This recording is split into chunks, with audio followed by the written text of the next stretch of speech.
Not too long ago you made a big announcement and you're going to be seeking office in 2010. Can you tell us what you're running for?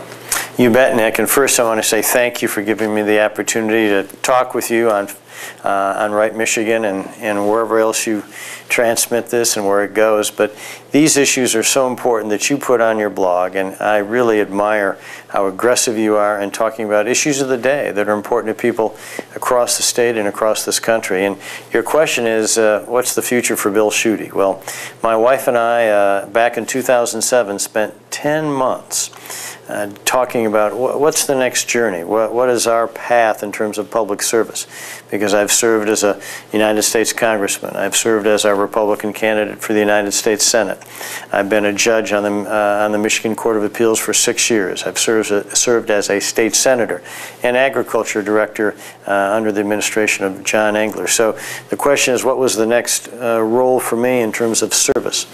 And Cynthia and I made a decision that I'm going to seek the office of Attorney General of the state of Michigan. And within days from the posting on this blog, we'll make sure it's official and dot the I's and cross the T's. Why Attorney General? Why do you want to be the next Attorney General? Our current Attorney General, Mike Cox, has done a great job. He's been strong. Mike Cox has been tough. And Mike Cox has been decisive. And that's really the hallmark of our Attorney General in the state of Michigan. Strong, tough, and decisive. And I have been a strong, tough, and decisive judge on the Michigan Court of Appeals. I know the difference between the bad guys and the good guys. I've come down on the side of law enforcement. The cops on the streets, the sheriffs, the prosecutors, and I know the difference between those good guys and the bad guys, those people who victimize people and commit crimes of sometimes the most violent sort. And so my experience as a judge on the Court of Appeals, it fits the bill, so to speak. And then secondly, the service I've done over the years, serving with Ronald Reagan when I was a congressman in the United States House of Representatives, ag director under John Engler, someone who cut taxes and cut spending.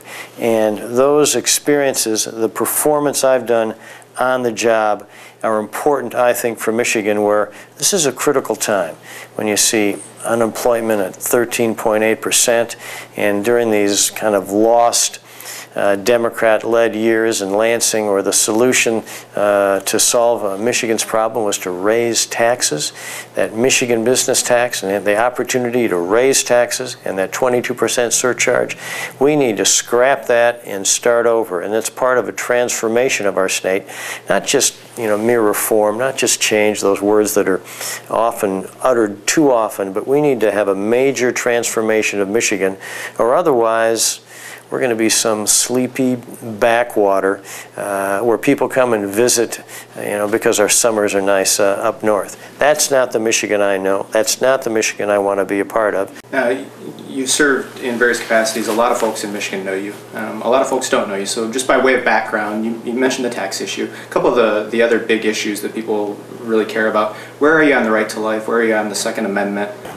Well, let's go through all of those in brief order.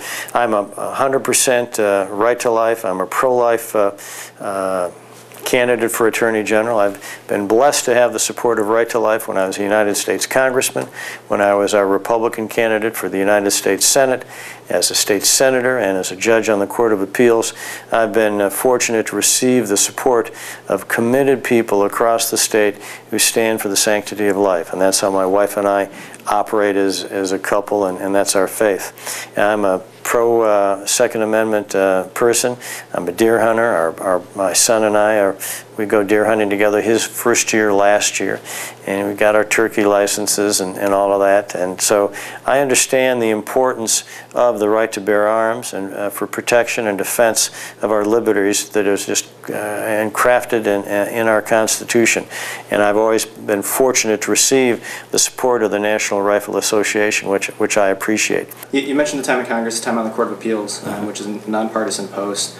Big question, I suppose you can answer this however you feel is most appropriate, but how will that experience on the Court of Appeals influence your candidacy and your service as Attorney General?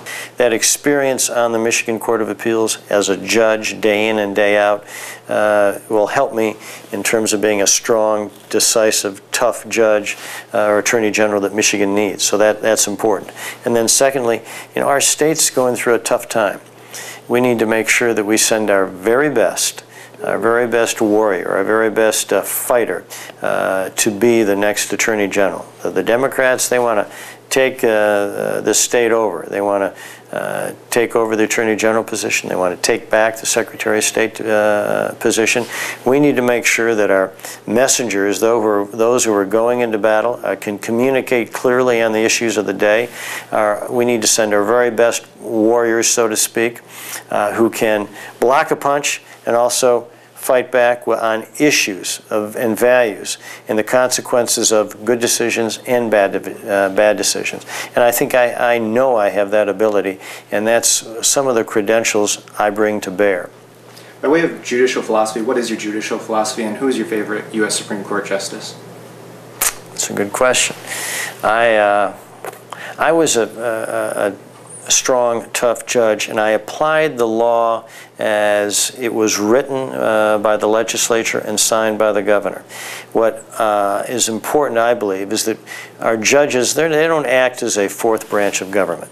Rather, the judge's job is specifically to apply the law as it is written. If there was a problem with the law, or if the legislature and the governor, what have you, made a mistake, my job is not to rewrite that.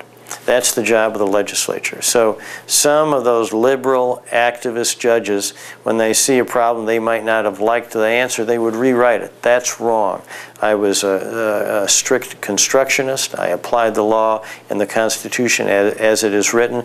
I didn't make up different answers if the result was not as pleasing as I might have wished it. That's not my job. In terms of the Supreme Court judges in the United States, people like Scalia and Roberts and Alito and Thomas, that's the type of judges I think that are quality people that stand up and for the Constitution. And if it's all right with you, I'd like to run just through a couple of really quick specific issues that are sort of facing the state right now, and will be things that you'll have to deal with in some capacity. Maintaining ballot integrity by prosecuting voter fraud.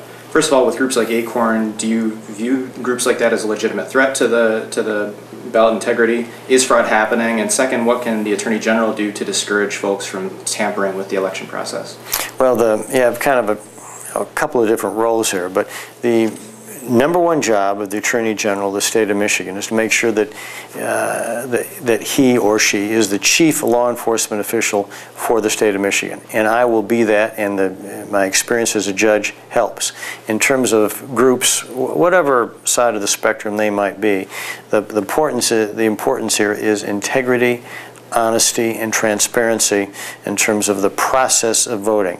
And no matter what the group might be, if there's tampering or fraud or wrongdoing in the elective process, I will be swift and decisive, and one of the first persons there to deal with those who are tampering and with our election process or participating or engaging in vote fraud. So Bill Schuette will be on duty in terms of maintaining the integrity of the ballot process.